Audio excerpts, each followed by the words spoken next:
Assalamualaikum warahmatullahi wabarakatuh. Today my group will be presenting a topic which is called Nutrition from Chapter 3. My group consists 2 members, which is Wanu SYAHIRAH and Auni MAISARAH. Food is divided into 7 main classes: carbohydrate, protein, fat, vitamin, mineral, fiber, and water. Carbohydrate is an organic compound that contains carbon, hydrogen, and oxygen. Carbohydrate supplies a lot of energy for humans. Examples of carbohydrates are starch, glycogen, and cellulose.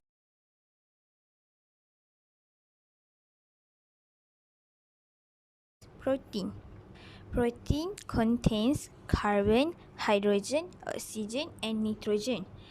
It's required for growth and to repair damaged tissues, dead cells. Protein is also used to synthesize enzymes, hormones, and antibodies. As in carbohydrate, fat contains carbon, hydrogen, and oxygen. It is formed from glycerol and fatty acid. Fat is a high energy source and storage. Fat protects the organ, transports the vitamins, and works as a heat insulator.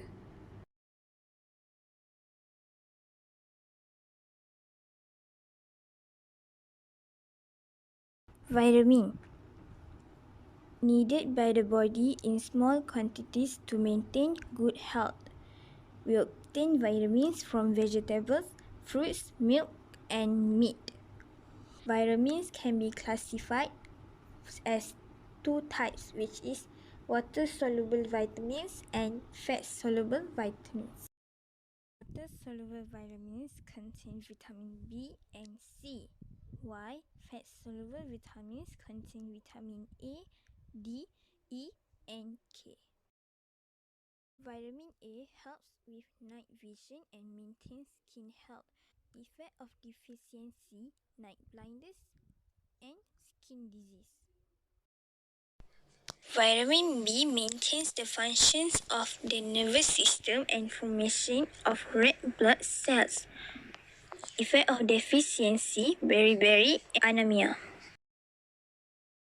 Vitamin C importance is fight disease and maintains the health of gums and mouth. Effect of deficiency, scurvy or bleeding gums.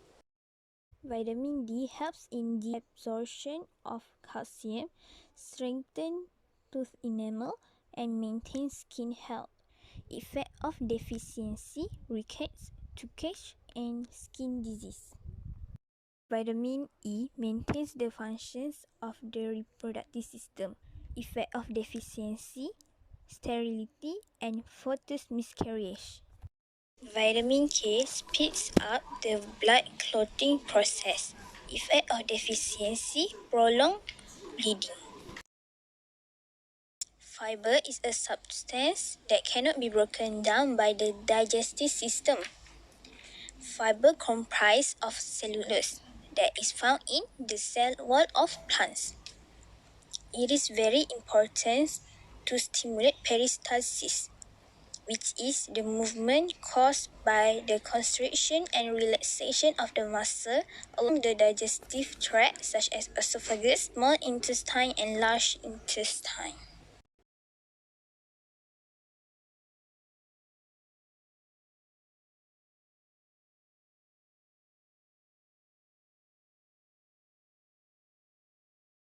Mineral, a non-organic substance required by the body.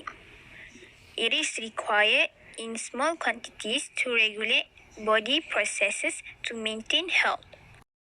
Calcium helps with blood clotting and strengthens bone and teeth.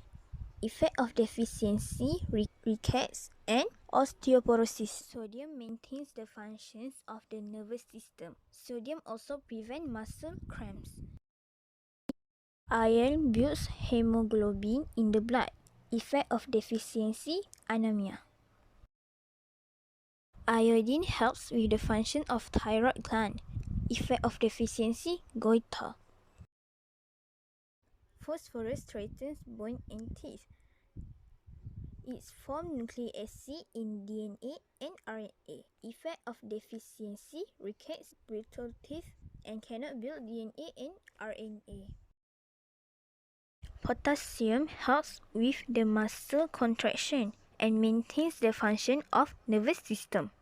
Effect of deficiency, paralysis and muscle cramps. Water.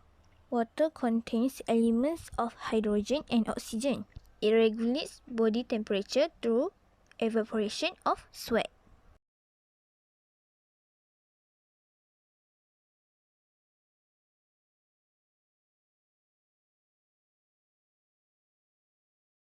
What is a balanced diet?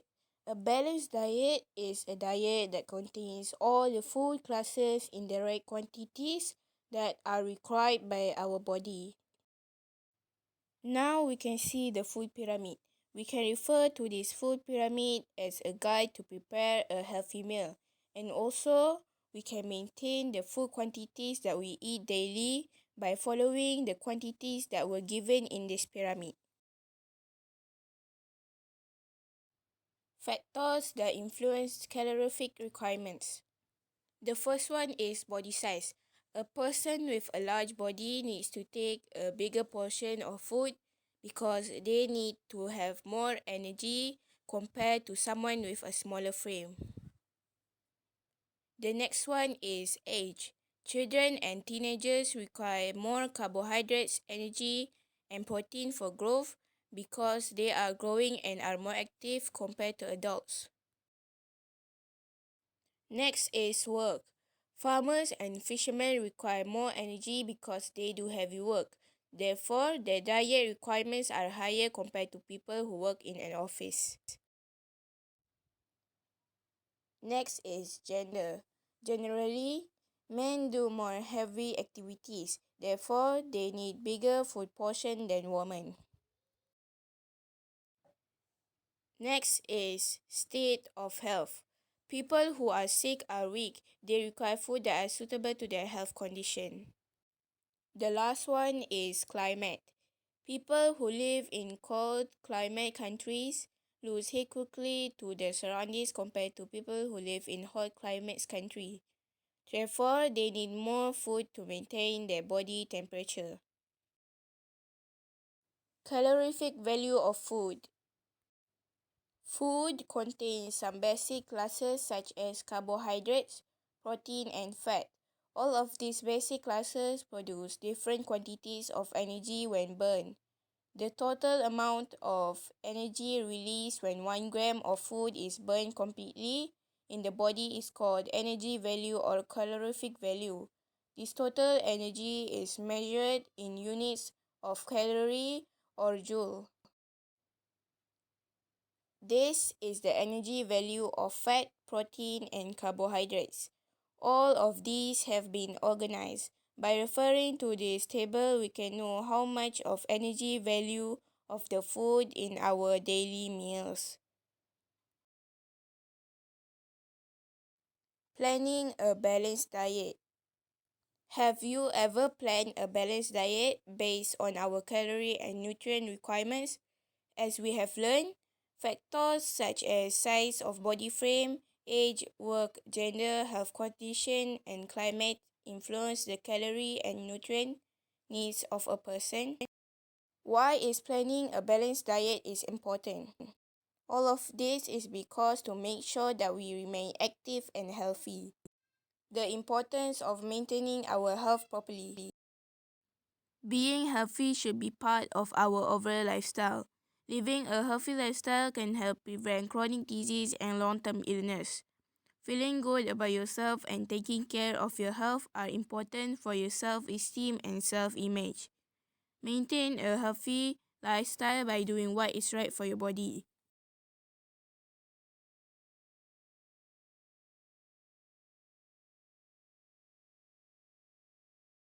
Food digestion is the process of breaking down food that is complex and large into molecules that are small, simple and soluble so that they can be absorbed by the cells of the body. Digestion is divided into two parts, physical and chemical. Physical digestion is the process of breaking down food into smaller particles in the mouth with the help of teeth, tongue and saliva. Both peristalsis. Chemical digestion is the process of breaking down food from complex molecules into simple molecules with the help of enzymes. Here are the comparison between physical digestion and chemical digestion. First is the difference. Physical digestion happens in the mouth, while chemical digestion happens in the mouth, stomach, duodenum and intestine. Second, physical digestion doesn't involve enzyme, while chemical digestion involves enzymes. The similarities between physical digestion and chemical digestion are breakdown of food occur and happen in the digestive tract. Digestive system comprises a tube that is called the digestive tract and a few other organs such as the liver, gallbladder and pancreas. The digestive tract is a long tube that begins in the mouth and ends at the anus. Mouth. Food is chewed by the teeth. Particles of food are softened by saliva. Salivary amylase in saliva break down starch into maltose. Next, stomach. Walls of the stomach secrete protease and hydrochloric acid. Hydrochloric acid activates the protease and kills bacteria in the food that enters the stomach. Protease breaks down protein into polypeptides. Food that is semi-liquid is called chyme. Duodenum. Food enters the first part of the small intestine, that is the duodenum. The liver produces bile that is stored in the gallbladder. The bile emulsifies fat into small droplets and neutralizes the acid in the chyme. The pancreas produces pancreatic juice which contains enzymes, amylase, protease, and lipase.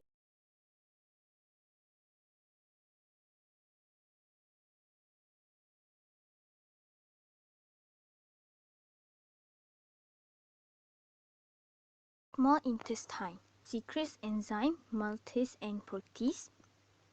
Maltase digests maltose into glucose. Protease digests the peptides into amino acid. Large intestine. Undigested food will enter the large intestine. The process of water reabsorption happens in the large intestine. Rectum. Food that is undigested, known as feces, enters the rectum and is stored there. Anus. Feces are excreted from the body through the anus.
Digested food, which is made up of tiny molecules, is easily absorbed into the blood circulatory system through the walls of the small intestine. These tiny molecules are then taken to every part of the body. Villi on the walls of the small intestine. The surface of the small intestine has many folds to add to the surface area and increase the absorption rate of the product of digestion. The wall of the villi is very thin. It is one cell thick to increase the rate of absorption. The function of the blood vessels in the small intestine is to transport nutrients to all parts of our body. Absorption and transportation of the product of digestion. Small-sized nutrients that can go through the wall of the small intestines are transported by the blood to the cells. Undigested food that is larger cannot go through the small intestine wall. Process of transporting the product of digestion. Food that is digested and absorbed into a villi needs to reach the cells of the body. The molecules that are absorbed into the villi will undergo assimilation. Assimilation is a process of distributing the end product of digestion for the use of the cells in our body. Our body uses the end product of digestion as follows. Glucose is used to produce energy. Amino acid is used to form components of cells.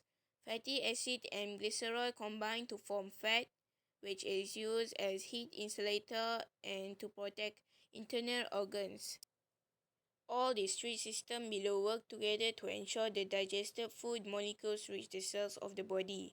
The first one is digestive system. Breaks down large and complex particles of food into small and simple molecules so that they can be absorbed into the villi. The next one is blood circulatory system. Transports small and simple molecules to cells of the body. The last one is assimilation. End products are distributed for formation of new cells, respiration, regulation of body temperature.